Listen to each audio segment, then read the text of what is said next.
Pacific ring of fire के दायरे में Japan, America, Philippines, Indonesia, Guam, इन सब के अलावा ये मिलाकर के 40 देश हैं। जापान में सुनामी का अलर्ट जारी होने के कुछ देर बाद होकाइडो से सुनामी की लहरों ने दस्तक भी दे दी। नॉर्थ जापान के कोस्टल एरियाज की 16 जगहों पर ऊंची ऊंची लहरें तट से टकराईं। जापान के कुजी पोर्ट, नेमुरो और इशिनोमाकी पोर्ट पर भी सुनामी की लहरें पहुंच गईं। हालांकि इनकी इंटेंसिटी सिर्फ 50 सेंटीमीटर की थी, इसलिए अब तक बहुत नुकसान नहीं हुआ है। सुनामी के अलर्ट की वजह से लोगों ने ऊंची ऊंची बिल्डिंग्स की छत पर जाकर शरण ली। जापान की सरकार ने पहले ही लोगों को खतरे का अलर्ट दे दिया था। होकाइडो से वाकायामा तक के तटीय इलाके खाली करा लिए गए। इसके अलावा फुकुशिमा न्यूक्लियर प्लांट से सारे कर्मचारियों को बाहर निकाल लिया गया। आपको याद होगा, यह प्लांट 2011 में आई सुनामी की वजह से हादसे का शिकार हुआ था। अभी तक 20 लाख लोगों को सेफ एरियाज में शिफ्ट किया जा चुका है। जापान के सेंडाई एयरपोर्ट के रनवे को भी बंद कर दिया गया है। योकोहामा में सुनामी के अलर्ट के सायरन बज रहे हैं लगातार। पूरा जापान अलर्ट पर है। टोक्यो की रेल सेवाएं और बाजारों को बंद करा दिया गया है। टोक्यो और ओसाका में सुनामी की एडवाइजरी जारी है। जापान के प्रधानमंत्री शिगेरू इशिबा ने चेतावनी वाले इलाकों में रहने वाले लोगों से तुरंत सुरक्षित स्थानों पर जाने को कहा है। असल में लोगों को सावधान रहने के लिए इसलिए भी कहा जा रहा है क्योंकि जापान कई बार सुनामी का शिकार बन चुका है। सुनामी का फिनोमिना ऐसा है कि पहले फेज के बाद आने वाली लहरें ज्यादा घातक होती हैं। आशंका है कि होकाइडो और वाकायामा में 3 मीटर ऊंची लहरें भी आ सकती हैं। जो अभी जो आंकड़े आ रहे हैं वो लगभग हमें बोल रहे हैं कि 3 से 4 मीटर ऊंचा पानी होगा। 3 से 4 मीटर ऊंचा पानी मतलब 12 से 13 फीट।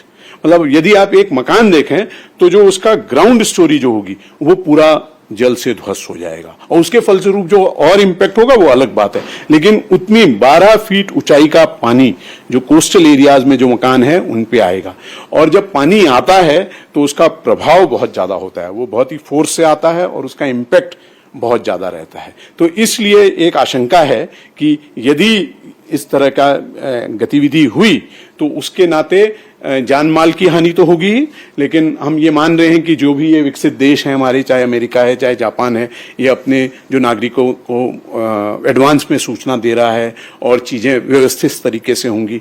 लेकिन जो वहां पे जो रिसोर्सेज हैं, जो इंफ्रास्ट्रक्चर है, उसका नुकसान होने की बहुत ज्यादा आशंका है।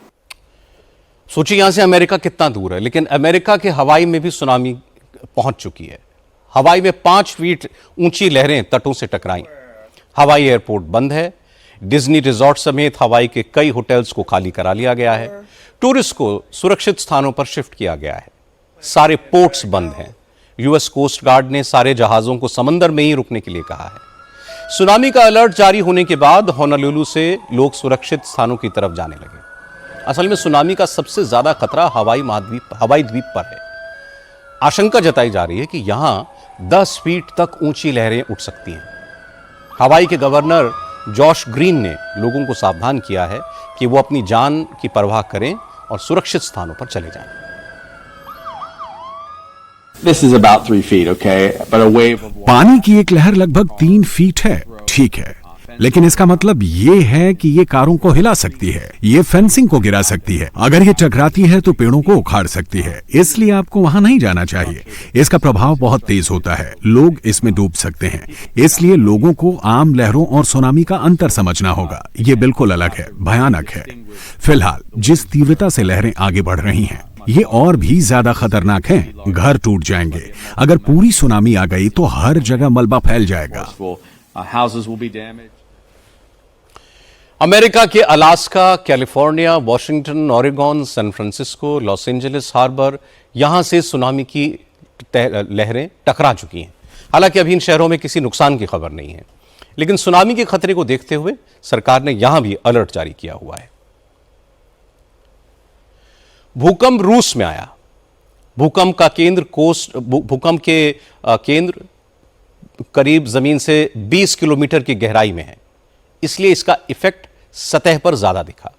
लेकिन वैज्ञानिक कहते हैं कि इस भूकंप से 10,000 परमाणु बमों के बराबर एनर्जी रिलीज हुई है। इसकी वजह से सुनामी का खतरा पैदा हुआ है। और भूकंप के केंद्र से 12,000 किलोमीटर के दायरे में सुनामी का खतरा है।